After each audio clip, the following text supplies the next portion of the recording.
Do I have your attention now? Aloha. Ya, sekarang gue mau bahas satu topik yang bisa menjadi pertanyaan untuk kita semua, bahwasannya kenapa pemain hebat dalam sepak bola itu tidak serta-merta bisa menjadi pelatih yang hebat juga setelah mereka pensiun. Nah, ini murni menurut pendapat pribadi gue, menganalisanya, penyebabnya seperti apa, dan contoh-contohnya siapa saja. Baik, untuk menjadi seorang pelatih yang hebat, pelatih yang sukses, itu banyak faktor.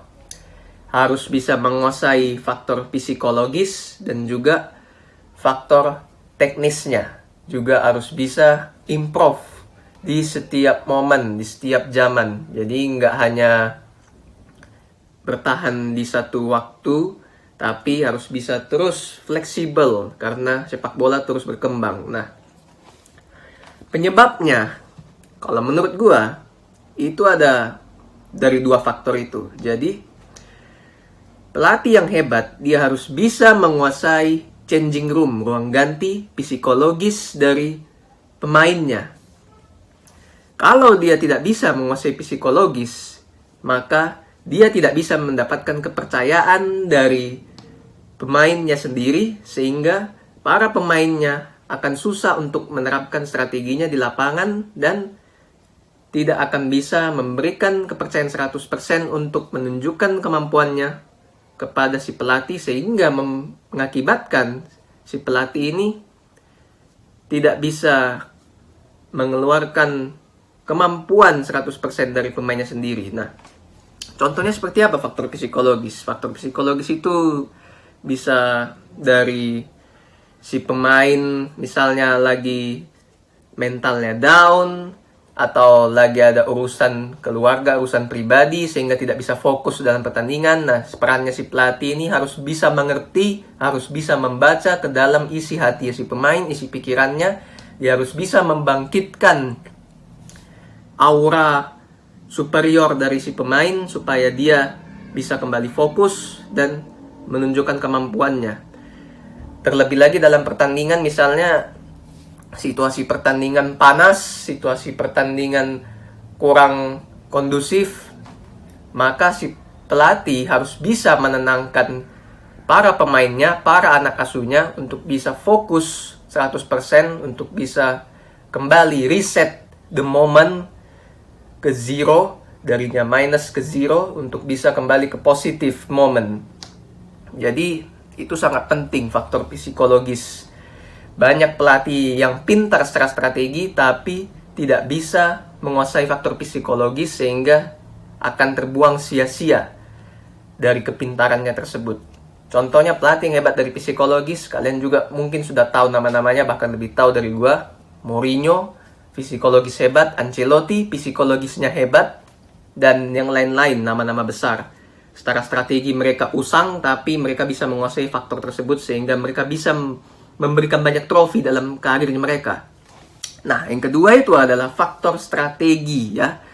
Jadi pemain hebat itu oke lah, dia bermain pada satu klub, banyak klub top papan atas Eropa. Dia bintang, dia punya skill, dia selalu bermain hebat, meraih banyak trofi bersama klub tersebut. Tapi setelah pensiun, dia tidak bisa menjadi pelatih yang hebat juga. Kenapa? Karena si pemain hebat ini hanya menggantungkan pada satu patokan, yaitu pada saat dia hebat bermain di klub pada saat zamannya saja. Jadi, jika dia hebat bermain di klub papan atas, CV-nya hebat bermain di klub top Eropa, maka dia setelah ingin menjadi pelatih, dia hanya berpatokan pada saat itu, pada saat zaman kehebatannya itu saja.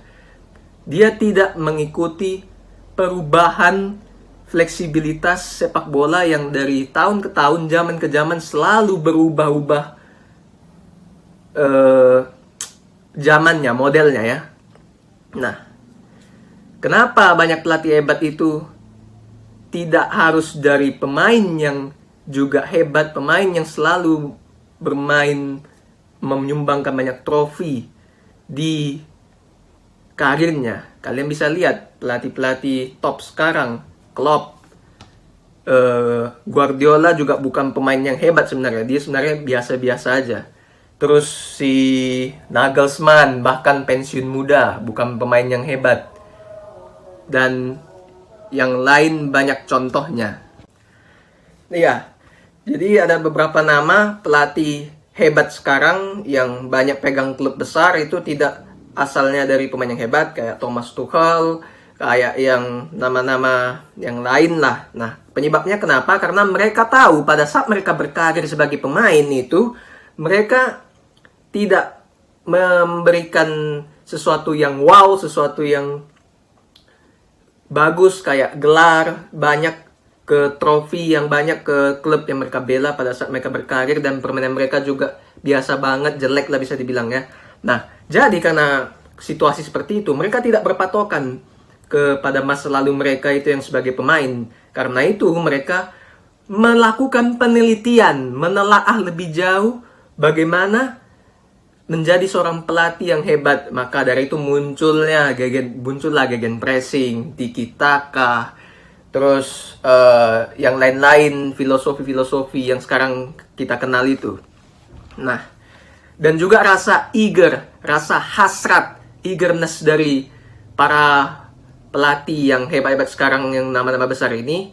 Mereka itu bukan pemain yang hebat, jadi mereka rasa eagernya itu, hasratnya itu jauh lebih besar, jauh lebih menggebu-gebu, supaya mereka bisa membuktikan bahwasannya mereka tidak hebat sebagai pemain, oke, tapi mereka bisa menjadi pelatih yang hebat dan bisa menangani klub papan atas Eropa. Jadi seperti itu faktornya.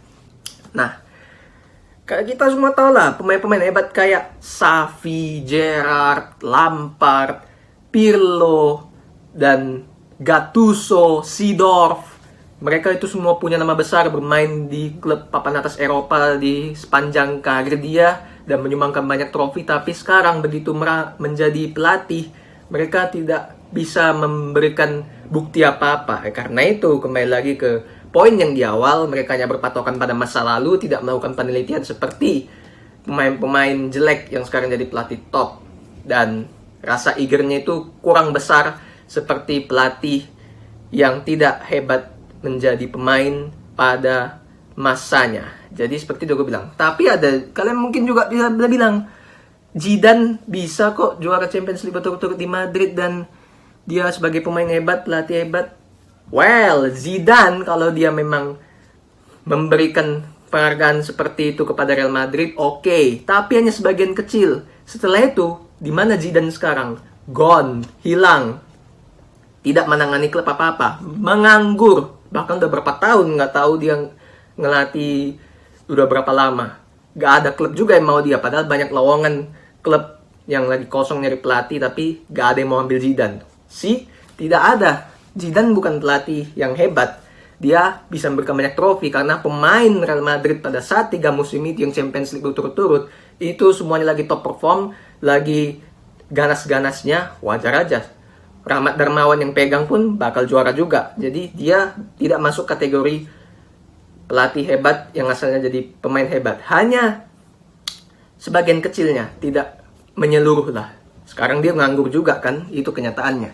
Tapi ada juga nih, pemain yang sudah tidak hebat tapi jadi pelatih pun tidak bisa juga hebat, seperti Ole. Ole di MU hancur, di Cardiff City ya, kalau nggak salah dia sebelum ke MU, degradasi. Sekarang nganggur juga. Nah, jadi seperti itu menurut pendapat pribadi gue ya. Faktor psikologis harus bisa menguasai, dan strategi itu harus fleksibel, harus bisa improve di setiap zaman karena sepak bola itu selalu berubah-ubah. Oke, itu dulu. Thanks for watching. Say goodbye to the other side.